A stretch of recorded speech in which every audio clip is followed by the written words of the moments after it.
thank you everyone for being here. This is a really nice opportunity for me to maybe share some perspectives more from a computer science and image analysis point of view. Just to make clear that I have no experience with surgery, but what I've tried to do is to reflect on what we do in analysing radiology images, to think about that from a surgical perspective.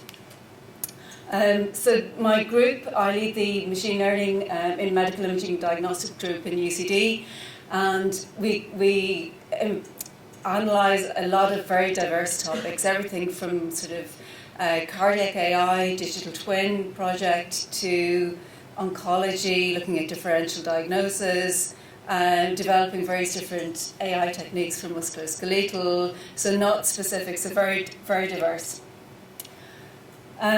So I think in terms of the model development training pipeline, the pipeline is going to be very similar for radiology versus surgery. And from discussions last night and reflecting a little bit more, I guess the key differences are going to be in the annotation and the different layers of complexity and the nuance around the KPIs. And coming back to some of and I welcome this session to be as interactive and conscious of time as well, that, you know, if we have a little time for discussion at the end. Some of the comments that were made earlier in terms of how can we make this more practical, I think is that multidisciplinary working together. So not just, you know, attending conferences and training courses, but working together in terms of computer science and clinicians, and that sort of human-in-the-loop approach. So some of the AI tasks in surgery have been covered by some of our excellent earlier speakers, so I'm not going to go into that in any detail. Just something that I'd like to point out is, you know, the excellent talk from Soma earlier. I'm curious as to whether, you know, what augmentation could be done there. So not just looking at the tissue, but can we use almost like magnifying or traditional image analysis approach to sort of to highlight, say, the lesion and look at it in more detail, look at the texture of it. And there's been a lot of talk about AI and deep learning, but it's important to also remember traditional techniques like machine learning that does not include a black box. So we can use traditional image analysis techniques that are transparent to clinicians, and, you know, the results are more easily to understand. So we've talked, and so an example of this is basically like bounding boxes and object detection, but there's other more sophisticated techniques like looking at the texture, or maybe image enhancement, like enhancing the techniques. So some of the applications in radiology are looking at automatic quantification, so trying to identify cell counting, volume measurements, radiomics, which are basically defining regions of interest and calculating statistics around that. Some of the emerging areas would be synthetic data generation, and I have a couple of examples of that later. And that could be to help, for example, if you only have a small training data set or a small data set to train your model, that you can enhance the size of that data set by generating some synthetic data. So that can again increase the robustness and the fairness of the results. Large language models, I'm sure you've all heard of now with ChatGPT, etc. We can also use that in the context of image and text models.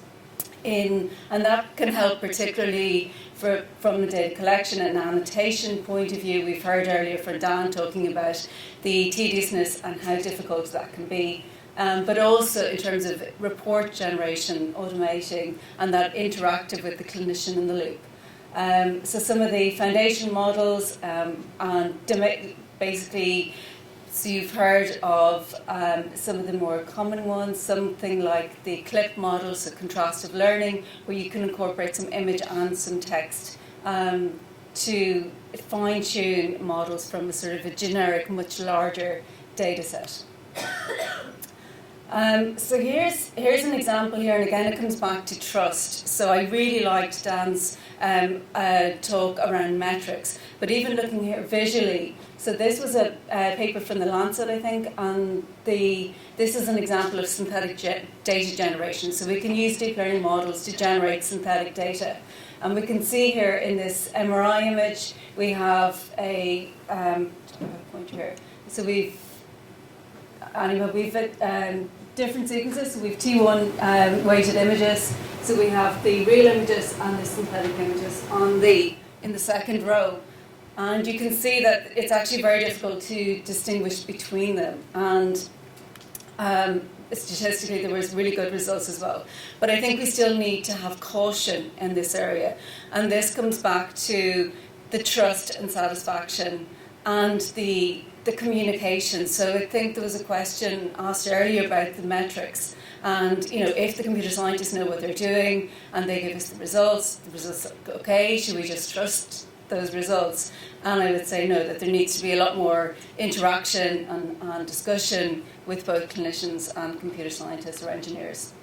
So there's many different applications in radiology, particularly now with the use of LLMs, because we can do a lot more with the databases like Segment Anything model and MedSam. So there's many diverse models now that we can fine-tune these larger data sets for specific tasks. One thing I'd say again is, like the colonoscopy, I think example was good. We as computer scientists, we need specific research questions. And you'll find that a lot of computer scientists who don't work with clinicians might develop techniques and they're trying to optimize a DICE score, for example. So coming back to Dan's metric, and the DICE score is basically the overlap between the ground truth and the model result. That's pretty useless, for a lot of cases in segmentation. So there's no point in chasing the DICE score. So it's really important to communicate back to them to explain from a clinical point of view, and each clinical application is different, what result is important for you. So that I was interested from the talk earlier that, if it's a trainee who's doing the surgical procedure, that it's more important to have the bounding box larger. Similarly, another example, we were working with the medical director from the IRFU, from the rugby in Ireland, and we showed them some results from some MRI musculoskeletal images of hamstring injuries. And we found again with the metric that it was more important, they actually liked that we had false positives. So it depends on the use case. Whereas in contrast, at a talk in the Mater a few months previously, we had a debate and a discussion around the fact that in the case of mammography or for breast cancer, that it was more important to not have false positives because of the stress and the emotional and the follow-up there. So it depends on each case. So here's just an example of looking at some foundational models where we've got some text input and the labels from the image generated. Other emerging trends are maybe not just using images, but also taking into account genetic information. And so looking at genetic analysis, different scales, stratifying across different modalities, domain adaptation, model adaptation. So that there's a whole space in this field. So one practical example, a way that I've learned to work with clinicians that my group have done, is looking at explainable-based learning, where even if the clinician, say, has not done a course in AI but has some basic understanding, and I would say that might be a first step, coming back to some of the questions and comments earlier, is having that, it's almost like a communication barrier. You need to be able to translate the clinical language and the computer science language and find some common ground. And one way we found to do that in research and academia, I mean, this might be very different from a commercial standpoint, but to firstly work with the clinicians to define that key clinical question. And in this case, we were looking at Alzheimer's disease, and there's a very large database called the ADNI database, and they've different modalities, MRI, PET, genetics, clinical history, etc. But in this case, it was a small project where we wanted to not just evaluate the model results, but we also wanted to evaluate the explainability from the model. So here, and we were looking at different scales, so from healthy controls to MCI, which is mild cognitive impairment, to actual Alzheimer's disease, and we had ground truth. So we co-designed the experiment with clinicians in order for them to review the results from the model, but also the explainability, and simply using Likert scales to assess the models, if the model's prediction is correct, based on some colour coding maps to highlight the different regions of abnormality and whether they would expect that you would have Alzheimer's disease in those particular brain regions, for example. So this is an example of where we can evaluate the results of the model.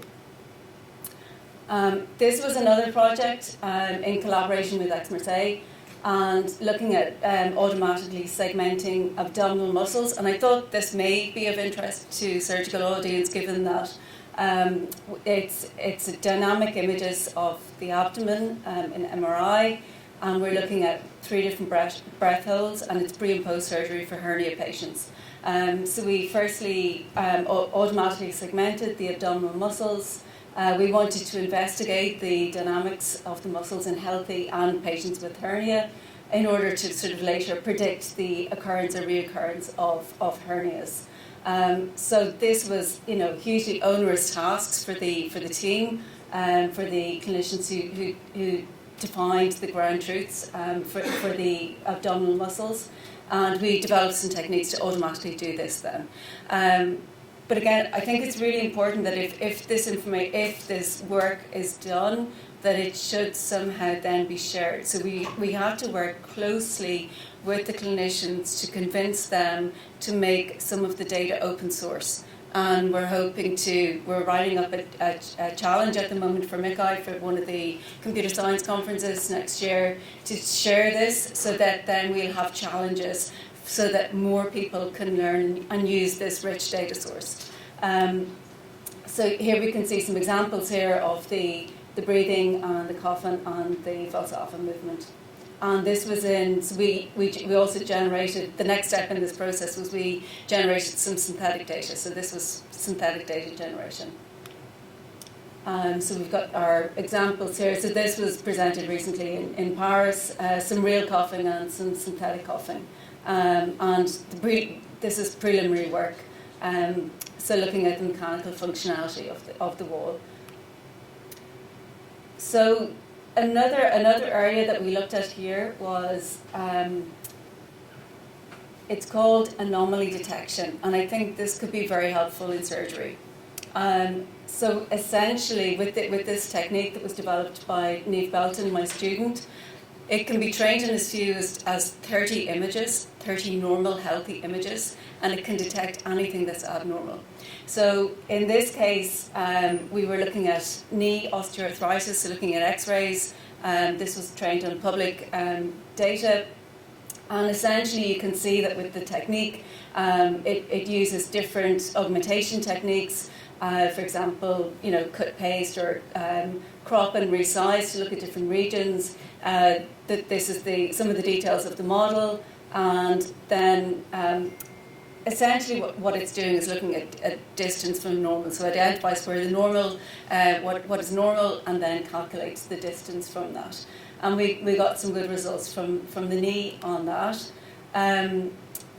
Looking at ordinal scales as opposed to the grading classification that's used typically, and got better results than current techniques.